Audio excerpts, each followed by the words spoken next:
मेरे सवाल खत्म हो रहे हैं आती हूँ ऑडियंस से थोड़े सवाल ले सके। ਪਹਿਲਾ ਸਵਾਲ ਤਾਂ ਮੇਰਾ ਹੀ ਹੈ। ਕੇਜਰੀਵਾਲ ਸਾਹਿਬ ਦੀ ਆਪਾਂ ਗੱਲ ਕਰ ਰਹੇ ਹਾਂ, ਗਰੰਟੀ ਦੇ ਰਹੇ ਨੇ ਪੰਜਾਬ ਦੀ ਆਵਾਮ ਨੂੰ, ਗਰੰਟੀ ਤੇ ਗਰੰਟੀ, ਪੰਜਾਬ ਦੇ ਸ਼ਹਿਰਾਂ ਨੂੰ ਵੀ ਗਰੰਟੀ ਦਿੱਤੀ ਹੈ, ਸਾਫ਼ ਸਫਾਈ ਦੀ ਗਰੰਟੀ ਦਿੱਤੀ ਹੈ, ਤੇ ਉਹਨਾਂ ਵੱਲੋਂ ਇਹ ਵੀ ਗਰੰਟੀ ਦਿੱਤੀ ਗਈ ਕਿ ਸਰਕਾਰ ਬਣਨ ਤੇ ਜਿਹੜੀਆਂ ਤਾਰਾਂ ਨੇ ਉਹ ਵੀ ਅੰਡਰਗਰਾਊਂਡ ਕੀਤੀਆਂ ਜਾਣਗੀਆਂ।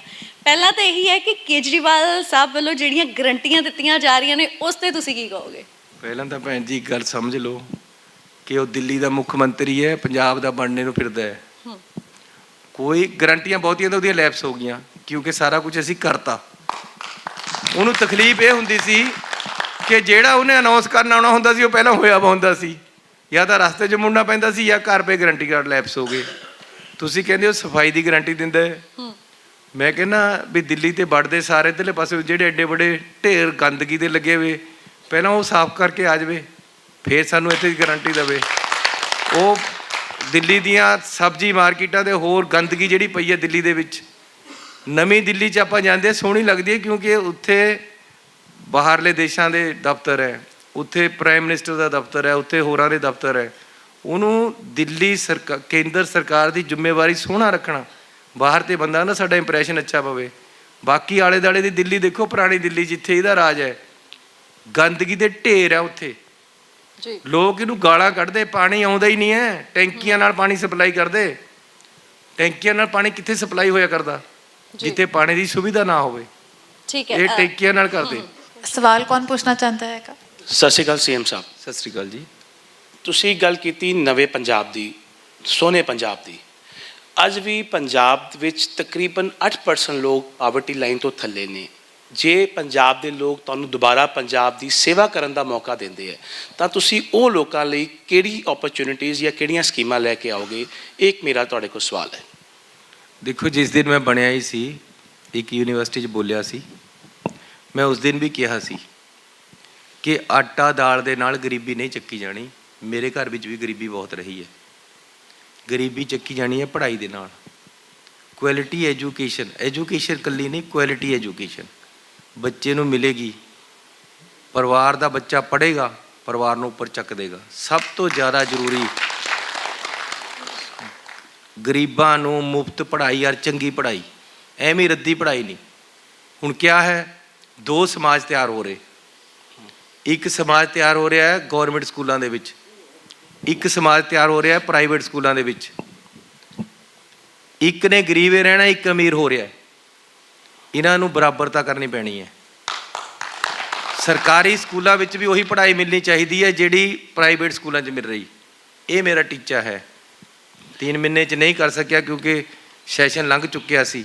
ਅਗਲੀ ਵਾਰੀ ਜ਼ਰੂਰ ਕਰ ਦਾਂਗਾ ਜੇ ਮੌਕਾ ਮਿਲੇਗਾ। ਲੇਕਿਨ ਸਭ ਤੋਂ ਜ਼ਿਆਦਾ ਜ਼ਰੂਰੀ ਹੈ, ਸਭ ਤੋਂ ਪਹਿਲਾਂ ਪੜ੍ਹਾਈ, ਫਿਰ ਪੜ੍ਹ ਕੇ ਨੌਕਰੀ।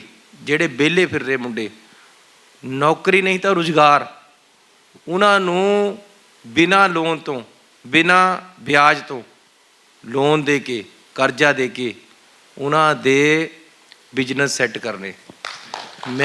ਸੁਣੋ, ਮੈਂ ਸ਼ਡਿਊਲ ਕਾਸਟ ਕਾਰਪੋਰੇਸ਼ਨ ਤੋਂ ਲੋਨ ਲੈ ਕੇ ਇੱਕ ਵਾਰ ਟੈਂਕੀ ਪਾਈ ਸੀ ਤੇਲ ਵਾਲੀ, ਮੈਨੂੰ ਬੜੇ ਪੈਸੇ ਬਚੇ ਉਹਦੇ 'ਚ। ਉਹ ਇੰਟਰਸਟ ਫ੍ਰੀ ਲੋਨ ਤਾਂ, ਟੋਟਲ ਪੈਸਾ ਸ਼ਡਿਊਲ ਕਾਸਟ ਕਾਰਪੋਰੇਸ਼ਨ ਨੇ ਦਿੱਤਾ। ਇਸ ਤਰੀਕੇ ਦੇ ਨਾਲ ਨੌਜਵਾਨਾਂ ਨੂੰ, ਕਿਸੇ ਨੂੰ ਟਰੱਕ ਪਵਾਓ, ਕਿਸੇ ਨੂੰ ਕਾਰ ਪਵਾਓ। ਜਿਹੜਾ ਕੋਈ ਛੋਟੀ ਇੰਡਸਟਰੀ ਲਾਉਣਾ ਚਾਹੁੰਦਾ ਉਹਨੂੰ ਛੋਟੀ ਇੰਡਸਟਰੀ ਲਾਓ, ਜਿਹੜਾ ਕੋਟਨ ਇੰਡਸਟਰੀ ਲਾਉਣਾ ਚਾਹੁੰਦਾ ਉਹਨੂੰ ਕੋਟਨ ਇੰਡਸਟਰੀ ਲਾਓ।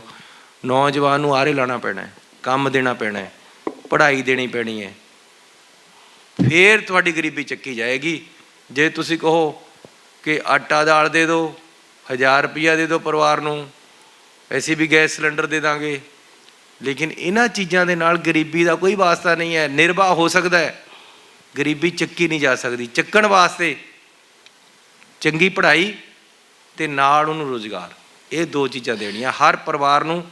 ਇਹ ਮੇਰੀ ਜ਼ਿੰਮੇਵਾਰੀ ਹੈ। ਇੱਕ ਮੇਰਾ ਅਖੀਰਲਾ ਸਵਾਲ, ਕਿਉਂਕਿ ਬਾਕੀਆਂ ਨੇ ਵੀ ਤੁਹਾਡੇ ਤੋਂ ਸਵਾਲ ਪੁੱਛਣੇ ਨੇ। ਤੁਸੀਂ ਪੜ੍ਹਾਈ ਦੀ ਗੱਲ ਕੀਤੀ, ਨੌਜਵਾਨ ਦੀ ਗੱਲ ਕੀਤੀ। ਜਿਹੜਾ ਪੰਜਾਬ ਦਾ ਨੌਜਵਾਨ ਅੱਜ ਬਾਹਰਲੇ ਦੇਸ਼ਾਂ ਨੂੰ ਮੂਵ ਕਰ ਰਿਹਾ ਹੈ, ਕੈਨੇਡਾ ਦੀ ਗੱਲ ਕਰੀਏ, ਆਸਟ੍ਰੇਲੀਆ ਦੀ ਗੱਲ ਕਰੀਏ, ਹੋਰ ਵਿਦੇਸ਼ਾਂ ਵਿੱਚ ਜਾ ਰਿਹਾ ਹੈ, ਉਸ ਨੂੰ ਨਵੇਂ ਪੰਜਾਬ ਨੂੰ, ਸੁਨਹਿਰੇ ਪੰਜਾਬ ਨੂੰ ਬਣਾਉਣ ਲਈ ਤੁਸੀਂ ਉਸ ਨੌਜਵਾਨਾਂ ਲਈ ਕਿਹੜੀ ਓਪਰਚੁਨਿਟੀਜ਼, ਉਸ ਦੇ ਨਾਲ ਸਰਕਾਰ ਵਿੱਚ ਕਿਹੜੇ ਅਹਿਮ ਰੋਲ ਉਹਨਾਂ ਨੂੰ ਲੈ ਕੇ ਆ ਸਕੋਗੇ ਤਾਂ ਕਿ ਨਵੀਆਂ ਪਾਲਿਸੀਜ਼ ਜੋ ਯੂਥ ਬਣਾਉਣਾ ਚਾਹੁੰਦਾ ਹੈ, ਜੋ ਨਵੀਂ ਸੋਚ ਪੜ੍ਹ ਲਿਖ ਕੇ ਅੱਗੇ ਆਉਂਦੀ ਹੈ, ਖਿਡਾਰੀ ਹੈ ਪੰਜਾਬ ਦਾ ਉਹ ਭਵਿੱਖ ਸਵਾਰ ਸਕੇ? ਪਹਿਲਾਂ ਇਹ ਸਵਾਲ ਇਹਨਾਂ ਨੇ ਲਿਆ ਸੀ, ਮੈਂ ਉਹਦੇ 'ਚ ਕਾਫੀ ਡਿਟੇਲ ਦੱਸੀ। ਅਸੀਂ ਗਰੰਟੀ ਸਕੀਮ ਲੈ ਕੇ ਆਏ ਹੈ ਜਿਹਦੇ ਨਾਲ ਨੌਜਵਾਨ ਨੂੰ ਕਿਸ ਤਰ੍ਹਾਂ ਐਡਜਸਟ ਕਰਨਾ ਉਹ ਪੂਰਾ ਉਸ ਸਕੀਮ ਦੇ ਵਿੱਚ ਤਰਤੀਬ ਦਿੱਤੀ ਗਈ ਹੈ।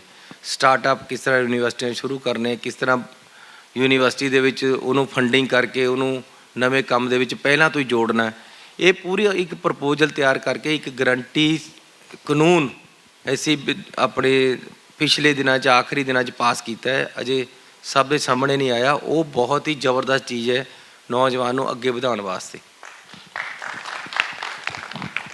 Good evening, Mr. Chief Minister. I might speak a little more English than Punjabi. Forgive me for that. Sir, मेरा question sports policy ਦੇ ਉੱਤੇ ਹੈ sir.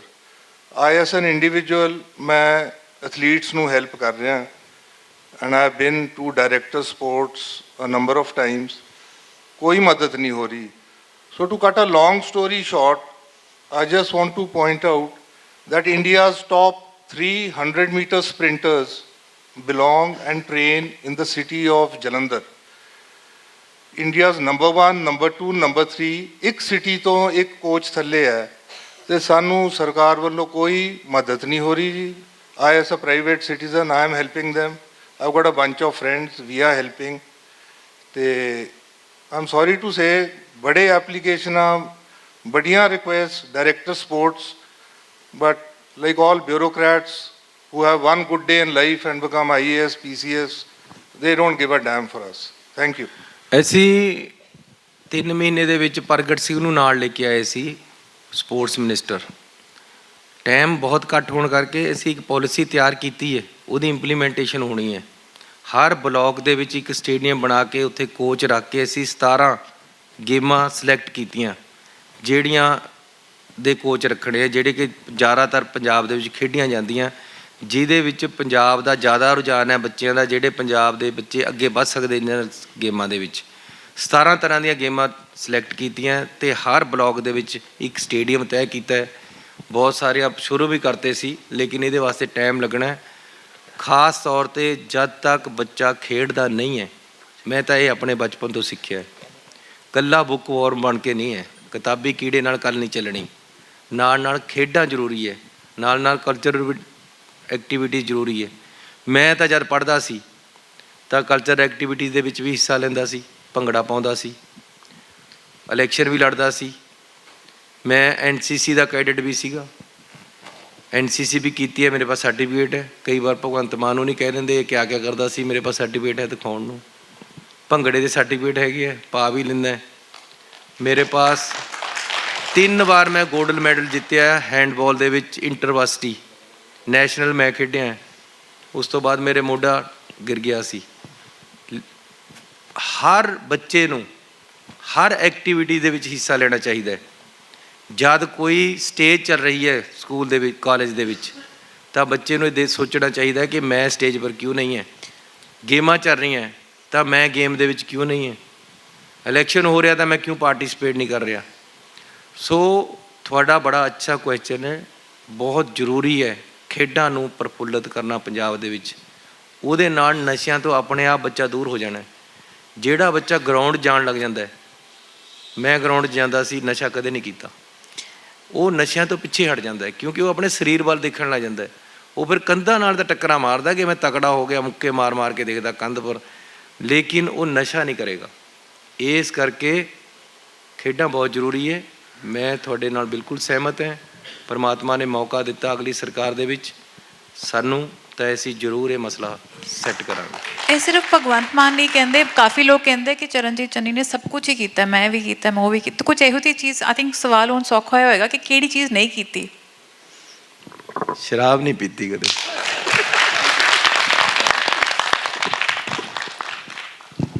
ਸਤਿ ਸ਼੍ਰੀ ਅਕਾਲ ਚੀਫ ਮਿਨਿਸਟਰ ਸਾਹਿਬ, ਮੇਰਾ ਤੁਹਾਡੇ ਤੋਂ ਇੱਕ ਛੋਟਾ ਜਿਹਾ ਸਵਾਲ ਹੈ ਕਿ ਤੁਸੀਂ ਕਦੀ ਸੋਚਿਆ ਸੀ ਕਿ ਤੁਸੀਂ ਚੀਫ ਮਿਨਿਸਟਰ ਦੀ ਕੁਰਸੀ ਤੇ ਬੈਠੋਗੇ ਇੱਕ ਦਿਨ, ਤੇ ਜਦੋਂ ਤੁਸੀਂ ਛੋਟੇ ਹੁੰਦੇ ਸੀਗੇ ਕੀ ਤੁਹਾਡੀ ਸੋਚ ਸੀਗੀ, ਕੀ ਵਿਚਾਰਧਾਰਾ ਸੀਗੀ ਕਿ ਅੱਜ ਤੁਸੀਂ ਪੰਜਾਬ ਨੂੰ ਇੰਨੇ ਪ੍ਰੋਗਰੈਸ਼ਨ ਵੱਲ ਲੈ ਕੇ ਜਾ ਪਾ ਰਹੇ ਹੋ?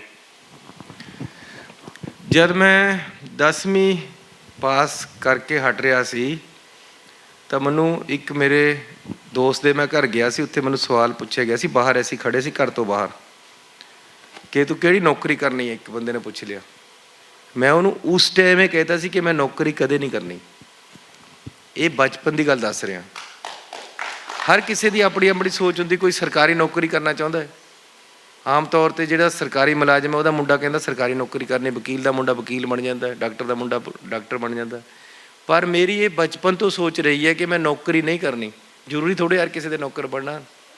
ਇਸ ਕਰਕੇ ਇਹ ਪਹਿਲਾਂ ਤੋਂ ਸੋਚ ਹੁੰਦੀ ਹੈ। ਮੈਂ 10ਵੀਂ ਦੇ ਵਿੱਚ ਸਭ ਤੋਂ ਪਹਿਲਾ ਇਲੈਕਸ਼ਨ ਲੜਿਆ ਸੀ ਆਪਣਾ। ਸਕੂਲ ਦੇ ਵਿੱਚ 1100 ਬੱਚਾ ਸੀ, 3 ਬੰਦੇ ਸੀ ਬੱਚੇ ਇਲੈਕਸ਼ਨ ਦੇ ਵਿੱਚ ਖੜ੍ਹੇ ਸੀ। ਇੱਕ ਵਾਰ ਮੈਂ ਪਹਿਲਾਂ ਵੀ ਸੁਣਾਈ ਹੈ। ਤਾਂ ਇਲੈਕਸ਼ਨ ਹੋ ਗਏ, ਪਿੰਡ ਮੇਰੀ ਕਲਾਸ ਵਾਲਿਆਂ ਨੇ ਮੈਨੂੰ ਖੜ੍ਹਾ ਕਰਤਾ। ਸਾਰੇ ਬੱਚਿਆਂ 'ਚੋਂ ਇੱਕ ਪ੍ਰਧਾਨ ਚੁਣਿਆ ਜਾਂਦਾ ਸੀ। ਉਹ ਫਿਰ ਆਪਣੀ ਬੋਡੀ ਅੱਗੇ ਤਿਆਰ ਕਰਦਾ ਸੀ। ਪ੍ਰਧਾਨਗੀ ਦੀ ਚੋਣ 'ਚ ਮੈਂ ਖੜ੍ਹਾ ਹੋ ਗਿਆ। ਪਹਿਲੇ ਦਿਨ ਪ੍ਰੇਅਰ ਦੇ ਵਿੱਚ ਬੋਲਣ ਨੂੰ ਕਿਹਾ। ਹਰ ਰੋਜ਼ ਪ੍ਰਾਰਥਨਾ ਹੁੰਦੀ ਨਾ ਸਕੂਲ ਦੇ ਵਿੱਚ, ਪਹਿਲਾਂ ਹੁੰਦੀ ਸੀ, ਹੁਣ ਸ਼ਾਇਦ ਕਈਆਂ 'ਚ ਨਾ ਹੁੰਦੀ ਹੋਵੇ। ਤਾਂ ਬਈ ਲੈਕਚਰ ਕਰੋ, ਤੁਸੀਂ ਆਪਣੀਆਂ ਵੋਟਾਂ ਮੰਗੋ। ਮੈਂ ਖੜ੍ਹਾ ਹੋਇਆ, ਮੇਰੇ ਤਾਂ ਲੱਤਾਂ ਕੰਬੇ, ਨਾਲੇ ਬੋਲ ਕੰਬੇ, ਬੋਲੇ ਨਹੀਂ ਹੋਇਆ। ਮੈਂ ਜਦ ਦੁਪਹਿਰ ਤੋਂ ਬਾਅਦ ਘਰ ਗਿਆ, ਆਪਣੇ ਪਿਤਾ ਜੀ ਨੂੰ ਦੱਸਿਆ, ਬਾਪੂ ਨੂੰ, ਕਿ ਮੈਂ ਚੋਣਾਂ 'ਚ ਖੜ੍ਹਾ ਹੋ ਗਿਆ। ਉਹ ਕਹਿੰਦਾ ਤੈਂ ਕਾਹਦੇ ਵਾਸਤੇ ਪੰਗਾ ਲੈਣਾ ਸੀ? ਮੈਂ ਕਿਹਾ ਜੀ ਹੁਣ ਤਾਂ ਲੋਕਾਂ ਨੇ ਖੜ੍ਹਾ ਕਰਤਾ। ਪਰ ਮੈਂ ਕਿਹਾ ਵੀ ਤੂੰ ਬੋਲੇ ਨਹੀਂ ਹੋਇਆ। ਉਹਨੇ ਮੈਨੂੰ ਉਸ ਟਾਈਮ ਸਲਾਹ ਦਿੱਤੀ, ਮੇਰੇ ਪਿਤਾ ਜੀ ਨੇ, ਕਿ ਤੂੰ ਬਾਹਰ ਚਲੇ ਜਾ। ਅੱਜ ਕੱਲ੍ਹ ਦੇ ਦਿਨ ਸੀਗੇ, ਖੇਤਾਂ ਦੇ ਵਿੱਚ ਕਣਕਾਂ ਲੱਗੀਆਂ ਹੋਈਆਂ ਸੀ, ਕਣਕਾਂ ਬੜੀਆਂ ਬੜੀਆਂ ਹੋ ਗਈਆਂ ਸੀ। ਤਾਂ ਮੇਰੇ ਫਾਦਰ ਨੇ ਮੈਨੂੰ ਕਿਹਾ, ਇਹ ਸਮਝ ਕੇ ਸਾਹਮਣੇ ਬੱਚੇ ਬੈਠੇ ਹੈ, ਤੂੰ ਉੱਥੇ ਲੈਕਚਰ ਕਰ ਖੜ੍ਹ ਕੇ। ਮੈਂ ਕਣਕ ਨੂੰ ਲੈਕਚਰ ਕਰਿਆ 2 ਘੰਟੇ ਕਿ ਜੀ ਆਪਣੇ ਸਕੂਲ ਦੇ ਵਿੱਚ ਸਾਈਕਲ ਸਟੈਂਡ ਠੀਕ ਨਹੀਂ ਹੈ, ਸਾਈਕਲ ਸਟੈਂਡ ਦੇ ਉੱਪਰ ਸ਼ੈੱਡ ਨਹੀਂ ਹੈ, ਸਾਡੀਆਂ ਗੱਦੀਆਂ ਗਰਮ ਹੋ ਕੇ ਫਟ ਜਾਂਦੀਆਂ ਸਾਈਕਲਾਂ ਦੀਆਂ, ਸਾਡੇ ਟੋਇਲਟ ਠੀਕ ਨਹੀਂ ਹੈ, ਬਾਥਰੂਮ ਸਾਡੇ ਗੰਦੇ ਪਏ ਹੁੰਦੇ ਹੈ, ਇਸ ਤਰ੍ਹਾਂ ਕਈ ਗੱਲਾਂ, ਗਰਾਊਂਡ ਸਾਡਾ ਠੀਕ ਨਹੀਂ ਹੈ। ਦੂਸਰੇ ਦਿਨ ਮੈਂ ਬੋਲਿਆ ਤਾਂ ਪੂਰਾ ਪੜਾਸ ਚੱਕ 'ਤੇ ਫੱਟੇ। ਤਿਆਰੀ ਹੋ ਗਈ ਕਣਕ ਦੇ ਉੱਪਰ। ਇਹ ਮੇਰਾ ਫਸਟ ਐਕਸਪੀਰੀਅੰਸ ਦੱਸ ਰਿਹਾ ਤੁਹਾਨੂੰ। ਕਣਕ ਦੇ ਉੱਪਰ ਲੈਕਚਰ ਕਰਨ ਦੀ ਤਿਆਰੀ ਕੀਤੀ ਕਿ ਕਣਕ ਫਸਲ ਦੇਖ ਕੇ ਵੀ ਇਹ ਬੱਚੇ ਬੈਠੇ। ਦੂਸਰੇ ਦਿਨ ਵਧੀਆ ਬੋਲ ਗਿਆ। ਫਿਰ ਇਲੈਕਸ਼ਨ ਕਿਸ ਤਰ੍ਹਾਂ ਜਿੱਤਿਆ ਉਹ ਵੀ ਦੱਸ ਦਿੰਦਾ ਤੁਹਾਨੂੰ। ਹਰ ਕਲਾਸ ਦੇ ਵਿੱਚ ਜਾ ਕੇ ਲੈਕਚਰ ਕਰਨਾ। ਉਹਨਾਂ ਦਿਨਾਂ 'ਚ ਟੇਪ ਰਿਕਾਰਡ ਨਵੇਂ ਆਏ ਸੀ। ਇੱਕ ਟੇਪ ਰਿਕਾਰਡ 'ਚ ਮੁਹੰਮਦ ਸਦੀਕ ਦਾ ਗਾਣਾ ਲਾਉਣਾ। ਪਹਿਲਾਂ ਸਾਰੇ ਬੱਚਿਆਂ ਨੇ ਗਾਣਾ ਸੁਣਨਾ, ਉਸ ਤੋਂ ਬਾਅਦ ਮੈਂ ਲੈਕਚਰ ਕਰਨਾ।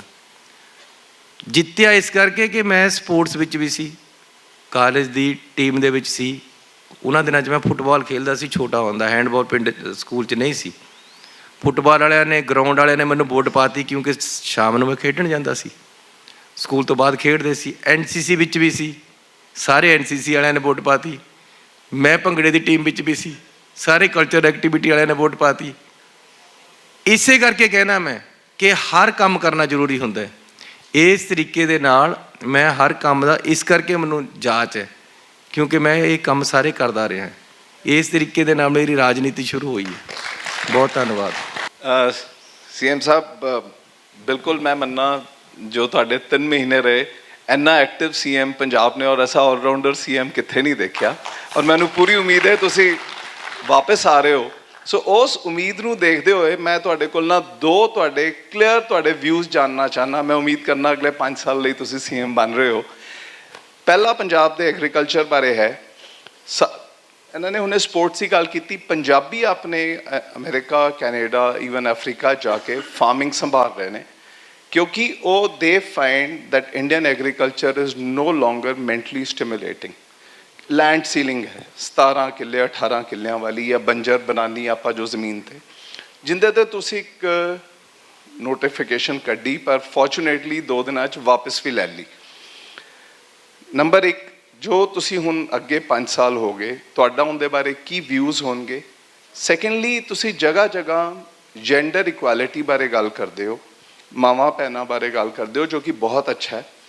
ਪੰਜਾਬ ਵਿੱਚ ਫੀਮੇਲਸ ਨੂੰ ਅਲੱਗ ਤੋਂ ਰਾਈਟਸ ਜ਼ਮੀਨ ਦੇ ਕਿਉਂ ਨਹੀਂ ਮਿਲਦੇ? ਜੇ ਕਿਸੇ ਨੂੰ ਆਦੇ ਫਾਦਰ ਤੋਂ ਜ਼ਮੀਨ ਮਿਲ ਗਈ ਤੇ ਹਸਬੈਂਡ ਦੀ ਜ਼ਮੀਨ ਹੈ ਤੇ ਉਹਦੀ ਜ਼ਮੀਨ ਸਰਪਲਸ ਹੋ ਜਾਏਗੀ, ਜਦ ਕਿ ਸਾਰੇ ਪੰਜਾਬ ਵਿੱਚ ਔਰਤਾਂ ਆਪਣਾ ਘਰ ਅਲੱਗ ਰੱਖ ਸਕਦੀਆਂ ਨੇ, ਆਪਦੇ ਨਾਮ 'ਤੇ ਰੱਖ ਸਕਦੀਆਂ ਨੇ, ਉਹਨਾਂ ਨੂੰ ਹਸਬੈਂਡ ਜਾਂ ਬੇਟੇ ਦੀ ਜ਼ਰੂਰਤ ਨਹੀਂ, ਤੇ ਉਹ ਜ਼ਮੀਨ ਕਿਉਂ ਨਹੀਂ ਰੱਖ ਸਕਦੀ?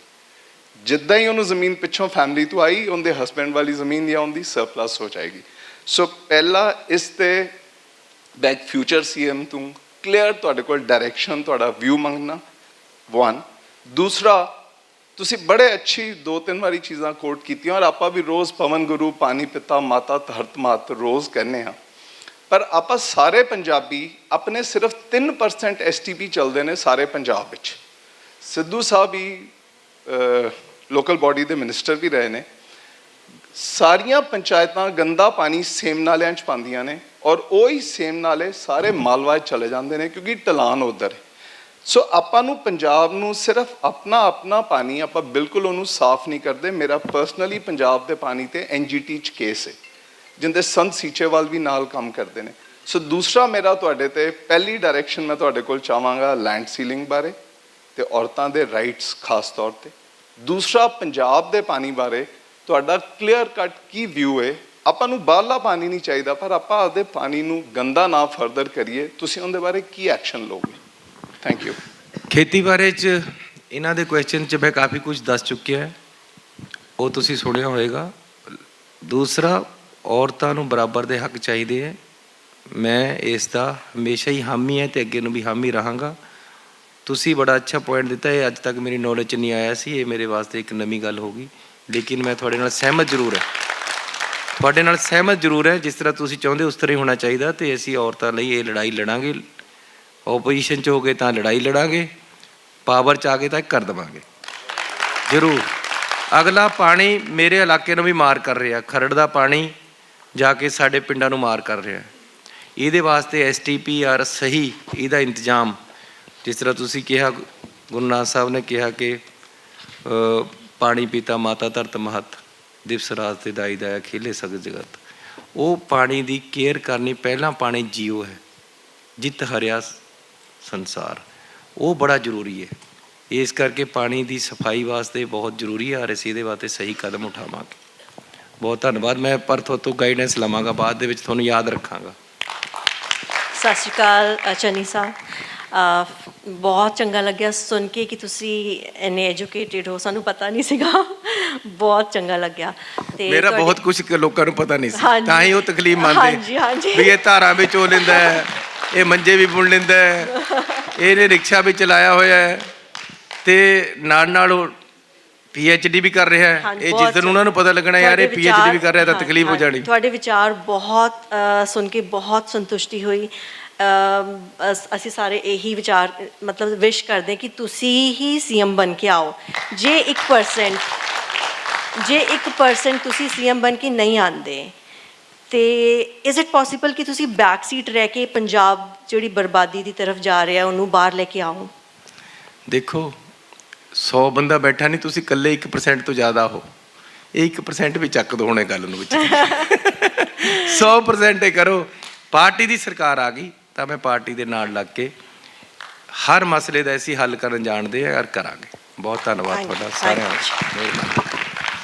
ਕੋਈ ਹੋਰ ਸਵਾਲ ਪੁੱਛਣਾ ਚਾਹਤਾ ਹੈ? ਹੁਣ ਇੱਕ ਆਖਰੀ ਸਵਾਲ ਲੈਂਦੇ ਹਾਂ, ਲੇਡੀਜ਼ ਨੂੰ ਨਾ ਨਹੀਂ ਕਰ ਸਕਦੇ ਅਸੀਂ। ਸਤਿ ਸ਼੍ਰੀ ਅਕਾਲ CM ਸਰ, ਮੇਰਾ ਪਹਿਲੇ ਤੇ ਬਾਬੇ ਨਾਨਕ ਵੱਲੋਂ ਅਰਦਾਸ, ਮੈਂ ਅਰਦਾਸ ਕਰਦੀ ਹਾਂ ਬਾਬੇ ਨਾਨਕ ਨੂੰ ਕਿ ਆਉਣ ਵਾਲੇ 5 ਸਾਲ ਤੁਸੀਂ ਸਾਨੂੰ ਮੁੱਖ ਮੰਤਰੀ ਪੰਜਾਬ ਰਹੋ ਔਰ ਅਸੀਂ ਤੁਹਾਡੇ ਨਾਲ ਤੁਰੀਏ ਔਰ ਪੰਜਾਬ ਨੂੰ ਚੰਗਾ ਸਵਰਗ ਬਣਾਉਣ ਦੀ ਕੋਸ਼ਿਸ਼ ਕਰੀਏ, ਜਿਵੇਂ ਪੰਜਾਬ ਨੂੰ ਕਹਿੰਦੇ ਸੀ ਸੋਨੇ ਦੀ ਚਿੜੀਆ। ਧੰਨਵਾਦ। ਐਂਡ ਸੈਕਿੰਡ ਪੁੱਛਣਾ ਚਾਹਾਂਗੀ ਕਿ ਜੇ ਪੰਜਾਬ 'ਚ ਆਉਣ ਵਾਲੇ 5 ਸਾਲਾਂ 'ਚ ਤੁਸੀਂ ਮੁੱਖ ਮੰਤਰੀ ਬਣਦੇ ਹੋ ਤਾਂ ਐਵੇਂ ਹੀ ਸਿੰਪਲੀਸਿਟੀ ਨਾਲ ਸਭ ਨੂੰ ਮਿਲੋਗੇ, ਐਵੇਂ ਹੀ ਸਿੰਪਲੀਸਿਟੀ ਰੱਖੋਗੇ? ਮੁੱਖ ਮੰਤਰੀ 3 ਮਹੀਨੇ ਦੇਖਦਾ ਰਿਹਾ। ਮੈਂ ਤਾਂ 2 ਵਜੇ ਵੀ ਮਿਲ ਲੈਂਦਾ, ਰਾਤ ਨੂੰ 12, 1, 2 ਵਜੇ, 3 ਵਜੇ ਤੱਕ ਮਿਲਦਾ ਲੋਕਾਂ ਨੂੰ ਜੀ। ਸਵੇਰੇ ਵੀ ਜਲਦੀ ਉੱਠ ਕੇ ਫਿਰ ਮਿਲਣਾ ਸ਼ੁਰੂ ਕਰ ਦਿੰਦਾ ਜੀ। ਤੇ ਮੇਰਾ ਤਾਂ ਆਹੀ ਪਹਿਰਾਵਾ ਸਾਰੀ ਉਮਰ ਦਾ ਰਿਹਾ, ਆਹੀ ਲੋਈ ਹੈ, ਬਾਅਦ ਵਿੱਚ ਵੀ ਇਹੀ ਰਹਿਣੀ ਹੈ। Thank you so much. ਔਰ ਮੇਰਾ ਇੱਕ ਸਵਾਲ ਜਿਹੜਾ ਮੈਂ ਮੇਨ ਪੁੱਛਣਾ ਚਾਹੁੰਦੀ ਸੀ ਆਖਰੀ, ਕਿ ਤੁਸੀਂ ਪੰਜਾਬ ਨੂੰ ਨਸ਼ਾ ਮੁਕਤ ਕਰਨ ਦੀ ਗੱਲ ਕਰਦੇ ਹੋ। ਮਾਲਵਾ ਬੈਲਟ ਸਾਡੇ ਪੰਜਾਬ ਦਾ ਅਜਿਹਾ ਬੈਲਟ ਹੈ ਜਿੱਥੇ ਨਸ਼ੇ ਦੀ ਖੇਤੀ ਕੀਤੀ ਜਾਂਦੀ ਹੈ। ਨਸ਼ੇ ਦੀ ਖੇਤੀ ਕਰਨ ਦੇ ਬਾਵਜੂਦ ਅਸੀਂ ਪੰਜਾਬ ਨੂੰ ਨਸ਼ਾ ਮੁਕਤ ਕਿਵੇਂ ਕਰ ਸਕਦੇ ਹਾਂ? ਮਾਲਵਾ ਇਸ ਕਰਕੇ ਨਸ਼ਾ ਮੁਕਤ ਨਹੀਂ ਹੋ ਰਿਹਾ ਕਿਉਂਕਿ ਉੱਥੇ ਭਗਵੰਤ ਮਾਰ ਲੈਂਦਾ ਤੇ ਉਹ ਕਹਿੰਦਾ ਕਿ ਸ਼ਰਾਬੀ ਹੁੰਦੇ ਹੀ ਹੈ, ਸ਼ਰਾਬ ਪੀਣੀ ਚਾਹੀਦੀ ਹੈ, ਨਸ਼ਾ ਕਰਨਾ ਹੀ ਚਾਹੀਦਾ। ਮੈਂ ਹੁਣ ਮਾਲਵੇ ਚਲੇ ਗਿਆ, ਭਦੌੜ ਤੋਂ ਚੋਣ ਲੜ ਰਿਹਾ, 100% ਮਾਲਵੇ ਨੂੰ ਨਸ਼ਾ ਮੁਕਤ ਕਰ ਦਾਂਗੇ। Thank you sir. ਬਹੁਤ ਧੰਨਵਾਦ ਸਰ, ਸਾਡੇ ਨਾਲ ਜੁੜਨ ਲਈ ਬਹੁਤ ਬਹੁਤ ਧੰਨਵਾਦ। ਜਿਵੇਂ ਇੱਥੇ ਵੀ ਨਜ਼ਰ ਆ ਰਿਹਾ ਕਿ ਸਭ ਨੂੰ ਤੁਹਾਡੇ ਨਾਲ ਆਪਣਾਪਨ ਬੜਾ ਮਹਿਸੂਸ ਹੁੰਦਾ ਹੈਗਾ ਔਰ ਲੱਗਦਾ ਕਿ ਸਾਡੇ ਚੰਨੀ ਸਾਹਿਬ ਨੇ, ਤੇ ਉਮੀਦ ਕਰਦੇ ਹਾਂ ਕਿ ਇੱਦਾਂ ਹੀ ਰਹੇ ਜੇ ਤੁਸੀਂ ਦੁਬਾਰਾ ਮੁੱਖ ਮੰਤਰੀ ਬਣ ਕੇ। Thank you so much.